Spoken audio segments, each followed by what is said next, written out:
Hi friends, welcome back to Khushvi's kitchen. ಇವತ್ತು south Indian dish paddu ಹೇಗೆ ಮಾಡೋದು ಅಂತ ತೋರಿಸ್ಕೊಡ್ತಾ ಇದ್ದೀನಿ. ನಾನು ಲಾಸ್ಟ್ ವಿಡಿಯೋನಲ್ಲಿ ಬ್ಯಾಟರ್ ಪ್ರಿಪೇರ್ ಹೇಗೆ ಮಾಡೋದು ಅಂತ ಹೇಳ್ಕೊಟ್ಟಿದ್ದೀನಿ. ಸೊ ನೋಡಿ, ಇವಾಗ ಬ್ಯಾಟರ್ ತೊಗೊಂಡಿದ್ದೀನಿ.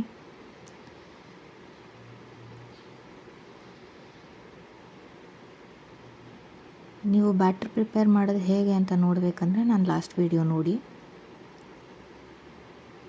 ಈಗ ಇದಕ್ಕೆ ಬ್ಯಾಟರ್ ಪ್ರಿಪ್ರೇಷನ್ಗೆ ನಾನು ಸಾಲ್ಟ್ ಆ್ಯಡ್ ಮಾಡ್ಕೋತಾ ಇದ್ದೀನಿ.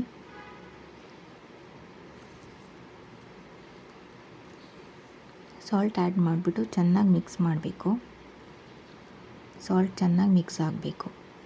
ಸೊ ಇವಾಗ ಪಡ್ಡು ಮಾಡೋದಕ್ಕೆ ಒಗ್ಗರಣೆ ಮಾಡ್ಕೋಬೇಕು. ಅದಕ್ಕೆ ನಾನು ಒಂದು ಪ್ಯಾನ್ಗೆ ಸ್ವಲ್ಪ ಸಾಸಿವೆ ಸಿಡಿದ ನಂತರ ಇದಕ್ಕೆ ಸ್ವಲ್ಪ ಕಡಲೆಬೇಳೆ ಹಾಕ್ಕೋತಾ ಇದ್ದೀನಿ.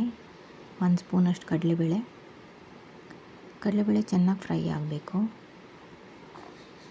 ಇದು ಫ್ರೈ ಆದ ನಂತರ ಇದಕ್ಕೆ ಸಣ್ಣದಾಗಿ ಕಟ್ ಮಾಡ್ಕೊಂಡಿರೋಂಥ ಈರುಳ್ಳಿ ಹಾಕ್ಕೋತಾ ಇದ್ದೀನಿ. ಇಲ್ಲಿ ನಾನು ದಪ್ಪದು 1 ಈರುಳ್ಳಿ ತೊಗೊಂಡಿದ್ದೀನಿ, 1.5 ತೊಗೊಂಡಿದ್ದೀನಿ. ಮತ್ತು ರುಚಿಗೆ ತಕ್ಕಷ್ಟು ಉಪ್ಪು, ಕೊತ್ತಂಬರಿ ಸೊಪ್ಪು ಆ್ಯಡ್ ಮಾಡ್ಕೋತಾ ಇದ್ದೀನಿ. ಸಣ್ಣಗೆ ಕಟ್ ಮಾಡಿರೋ ಕೊತ್ತಂಬರಿ ಸೊಪ್ಪು. ಇದಕ್ಕೆ ಬೇಕಾದರೆ ಸಣ್ಣದಾಗಿ ಕಟ್ ಮಾಡ್ಕೊಂಡಿರೋವಂಥ ಕಾಯಿ ಮತ್ತು ಸಬ್ಬಸಿಗೆ ಸೊಪ್ಪು ಕೂಡ ಆ್ಯಡ್ ಮಾಡ್ಕೋಬೋದು, ಅದು ಆಪ್ಷನಲ್. ಮತ್ತು ಇದಕ್ಕೆ ಸ್ವಲ್ಪ ತಣ್ಣಗಾದಮೇಲೆ ಆ ಈರುಳ್ಳಿ ಫ್ರೈ ಆಗಿರೋದಕ್ಕೆ ನಾನು ದೋಸೆ ಬ್ಯಾಟರ್ ಹಾಕ್ಕೋತಾ ಇದ್ದೀನಿ.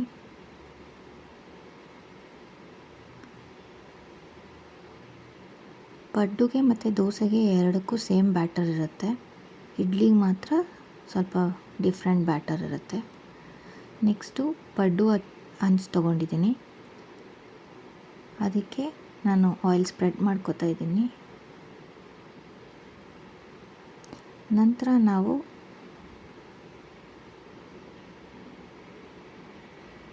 ಆ ಬ್ಯಾಟರ್ ಏನು ಪ್ರಿಪೇರ್ ಮಾಡ್ಕೊಂಡಿದ್ವಲ್ಲ, ಈರುಳ್ಳಿ ಎಲ್ಲ ಹಾಕಿ ಅದನ್ನು ಈ ಪಡ್ಡು ಹಂಚು ಮೇಲೆ ಈ ಥರ ಹಾಕ್ಕೊತಾ ಇದ್ದೀನಿ. ಇದನ್ನು 2 ಕಡೆ ಚೆನ್ನಾಗಿ ಬೇಯಿಸ್ಕೋಬೇಕು. ಈಗ paddu ready. Please do like, share and subscribe. Thank you.